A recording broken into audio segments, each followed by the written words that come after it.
The Italian Prime Minister Giuseppe Conte is warning that the European project is at stake if members do not find a coordinated economic response to the crisis. The warning comes after the Netherlands demanded nations meet tough economic conditions to qualify for aid.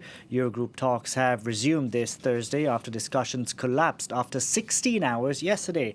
The debate has largely pitted Germany and the Netherlands against France, Italy, and Spain. For more, we can go across to France 24's business editor, Kate Moody. Kate, you just heard there from my headline, the German Chancellor Angela Merkel basically rejecting the idea of these corona bonds. What more detail can you give us, and why is this issue so divisive?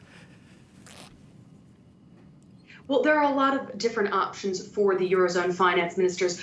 Dual goal, of course, is to insulate economies in the short term and relaunch activity once the pandemic has ended. There are proposals to protect businesses, workers, and governments. Now, ministers seem to have reached agreement on creating a new temporary unemployment insurance program. They're also on board with boosting the lending capacity of the European Investment Bank. These are issues where they made progress, apparently, in that first video conference this week. The final 2 points on our graph are here where things get tricky. The European Stability Mechanism is essentially the bloc's bailout fund. The Netherlands wants to couple any funding to a promise of economic reforms, similar to what we saw back during Greece's bailout crisis. Italy says that that money should be given with limited or no conditions attached. It's believed that we could see some sort of compromise on this issue during Thursday's talks.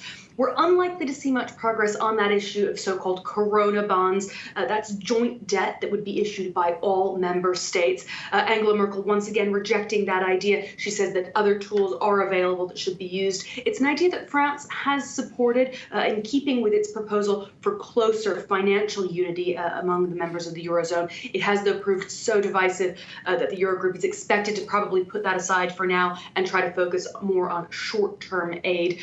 The arguments on both sides are really ones we've heard before in the Eurozone time and time again.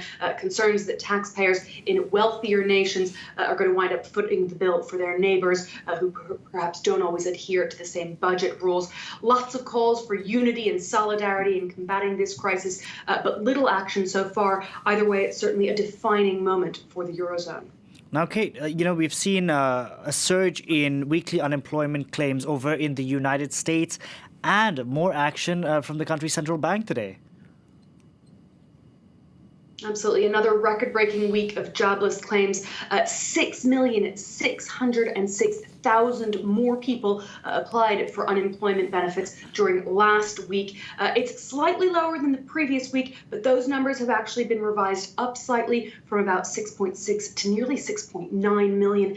It means that within the space of just 3 weeks, nearly 17 million Americans have lost their jobs as a result of the lockdown and the coronavirus pandemic. It represents around 10% of the country's workforce. A reminder that in the United States, this usually means losing their health insurance as well. So an additional worry during this health crisis in addition to the financial problems. Now, the head of the Federal Reserve, Jerome Powell, has been speaking recently. He admits that these numbers are extremely high, but he believes that they are likely to be temporary. He says the length of the slump will depend entirely on the pandemic itself. He thinks the second quarter is likely to be very, very weak, but then says the recovery can be robust only after the virus is contained, pointing out again that the heaviest financial burden here tends to fall on those who are least able to bear it. Now, the American Central Bank has jumped into action once again, announcing on Thursday an additional $2.3 trillion worth of extra loans that will be made available to extend credit to small businesses and municipalities that are struggling. The central bank has already rolled out a number of new lending programs, as well as cut interest rates to about zero in recent weeks. Powell saying he considers these emergency moves essential investment to our collective and individual health. He says the Fed will put those emergency tools away when the crisis has passed. Kate, thank you very much for that update. Kate Moody there reporting from home.